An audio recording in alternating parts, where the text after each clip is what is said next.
हरिओम बाबा जी। हम नागेंद्र पांडे, ग्रामीण टोकरा साटन, जनपद आजमगढ़। हम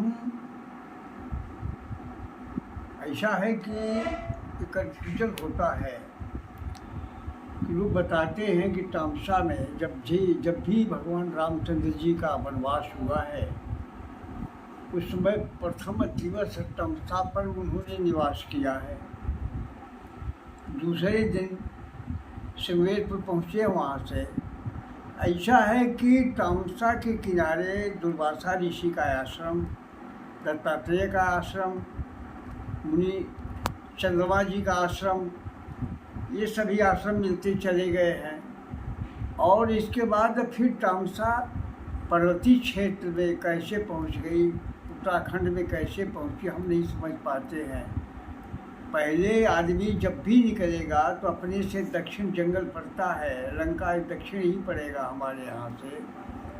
तो यहाँ से दक्षिण निकले हैं तो तामसा के किनारे रामायण में, श्री रामचरित मानस में भी स्पष्ट लिखे हैं कि प्रथम दिवस तामसा के किनारे उन्होंने विश्राम लिया है। दूसरे दिन जाकर के वो पहुँचे हैं यहाँ इलाहाबाद पहुँचे भरद्वाज मुनि के आश्रम पर।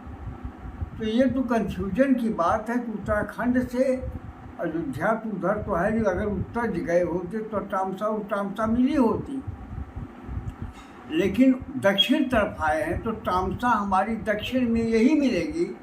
वह तामसा तो यहाँ दक्षिण में मिलेगी नहीं। यहाँ के बाद वहाँ चित्रकूट भी हमारा पड़ेगा, उसके दक्षिण में ही मिलेगा। और लंका भी क्रमशः जाते समय दंडकारण्य वन, जो आज वन जंगल है, ये गोदावरी भी दक्षिण में ही पड़ेगी। तो इस तरह से लंका दक्षिण जाता है, इसलिए हम इसको मानने के लिए कैसे तैयार हो जाएं, भ्रामक चीज़ है।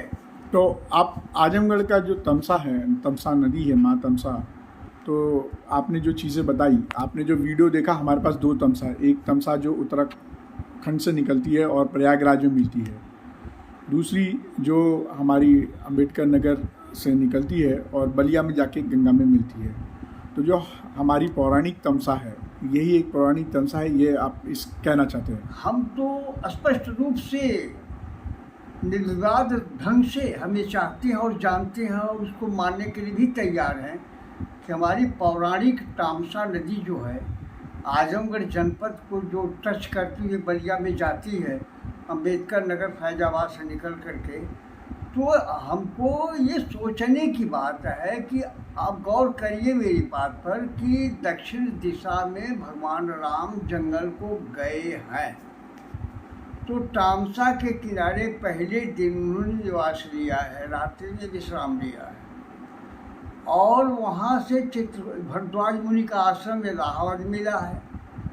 तो इलाहाबाद के बाद वो चित्रकूट में पहुँचे हैं। तो ये सब स्थान तो सीधे दक्षिण तरफ जाता है। पौराणिक रूप से जो उत्तराखंड को ये बता रहे हैं, तो वहाँ से अयोध्या से पहुँच गए होंगे उत्तर दिशा, उत्तराखंड। इसके बाद फिर वहाँ से लौट करके तामसा में बात किए हैं। और तामसा जो हमारी आजमगढ़ की और अंबेडकर नगर से निकल करके बलिया जो जाती है, ये क्लियर ढंग से यही तामसा हमारी पौराणिक पुरानी तामसा है। इसके बारे में विद्वानों को हम ये नहीं कहेंगे गलत हैं, लेकिन हम इसको मानने के लिए स्वयं तैयार हैं। तो आप अपनी माँ तमसा को कैसे देखना चाहते हैं इस वक्त? आप प्राचीन समय में, जब आप अपने समय में रहे होंगे, तो तमसा कैसी थी और अब कैसी है? तमसा हमारी जो रो रही है, इसका क्षेत्र भी संकुचित होता चला जा रहा है, गंदगी से भरा हुआ है। इस समय तामसा के किनारे अगर देखा जाए तो बहुत संकुचित हो गई है, जल स्तर चूँकि बंद करके बर्बाद हो गया है।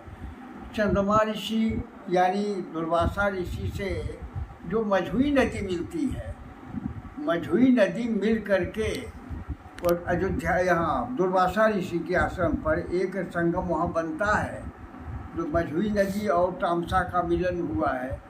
तो दुर्वासा ऋषि तो हमारे ऐतिहासिक स्थान है। तो तामसा के किनारे दुर्वासा ऋषि का आश्रम, दत्तात्रेय का आश्रम, मुनि चंद्रमा ऋषि का आश्रम, होते हुए जो निकला है, हम ये चाहते हैं कि तामसामा का जो क्षेत्र है वो कायदे का जितना होता है उतना होना चाहिए, और उसमें जो साफ सफाई और जो हमारे मुनियों का आश्रम पड़ता है वो बढ़िया ढंग से रहे, ताकि सभी लोग दर्शनीय स्थान है दुर्वासा ऋषि के आश्रम पर, तो नहाने के लिए कार्तिक के पूर्णिमा को और माघ की अमावस्या को बड़ी बम्पर भीड़ होती है, वह देखने लायक होती है। मुनि आश्रम आचार्य यहीं पर हम भूल गए, ये द्रोणाचार्य आश्रम भी यहीं पड़ता है। द्रोणाचार्य महाभारत में जो पांडवों के और कौरवों के गुरु रहे हैं, उनका आश्रम भी उसी तामसा के किनारे है। तो ऐसे ऐसे मुनियों के आश्रम जो है, हमको उत्तरांचल में चंद्रमा ऋषि का आश्रम, दुर्वासा का आश्रम जो हमने नाम लिया है, उसको उत्तराखंड में अगर उसको दिखाया जाए तो मानने के लिए तैयार होंगे, दिखावें तो कोई। लेकिन मेन चीज़ ये कि अयोध्या से भगवान राम निकल करके दक्षिण में आए हैं, तो एक रात अयोध्या से आने के बाद तामसा उनको मिलती है, तामसा में विश्राम किए तामसा के किनारे, तो फिर दूसरे दिन कैसे वहाँ पहुँचे हैं। हम इसको मानने के लिए स्पष्ट ढंग से कहेंगे तामसा हमारी यही है, और तामसा का विस्तार हुआ हो जाए, और तामसा में साफ सफाई का सुंदरीकरण किया जाए, और इसको पौराणिक नदी के रूप में इसको माना जाए। अच्छा, मुझे एक चीज़ बताएं कि तामसा नदी के साथ में आपका भावनात्मक लगाव मतलब बचपन की कोई याद तो है? कहने पर मैं भावात्मक ढंग से मैं रो दूंगा। अच्छा। तामसा हमारे यहाँ की भावात्मक और उस रूप में ना देखें, ये माँ है। तामसा हमारा ऐतिहासिक स्थान है। तामसा में ये आगे चल करके गंगा जी मिलती हैं, और यह हमारा बहुत बहुत भावात्मक बात नहीं है, वास्तविक बात यह है कि तामसा हमारी ऐतिहासिक नदी है, और यह विलीन न होने पावे। हम ये कामना करेंगे कि भविष्य में इसका विस्तार, सुंदरीकरण, साफ सफाई, उस पर विद्वानों का और गवर्नमेंट, हमारी गवर्नमेंट उत्तर प्रदेश सरकार और केंद्र सरकार तो खैर दूर है, इस पर ध्यान नहीं दे रही कि तामसा का जीर्णोद्धार करके इसको बढ़िया ढंग से करा लिया जाए। हम जनपद आजमगढ़ के निवासी हैं। जनपद का आजमगढ़ को तामसा नदी ने 3 तरफ से अपनी गोदी में लेकर के बैठ गई है। हम इसके लिए चाहते हैं कि भाग्य है कि तामसा आजमगढ़ के लिए कोई दूसरी नदी है नहीं, और मुख्य ढंग से अपनी गोदी में लेकर के मऊनाथ भंजन होती हुई बलिया क्षेत्र में जाती है, और इसका उद्धार केवल विद्वानों महापुरुषों द्वारा ही होगा। हम तो गरीब आदमी, हम केवल कामना ही कर सकते हैं, हम इसको करने के लिए तैयार, हम तो कर नहीं पाएंगे। हाँ, सहयोग हमारा होगा, चंदा होगा, हम चलने के लिए चलेंगे।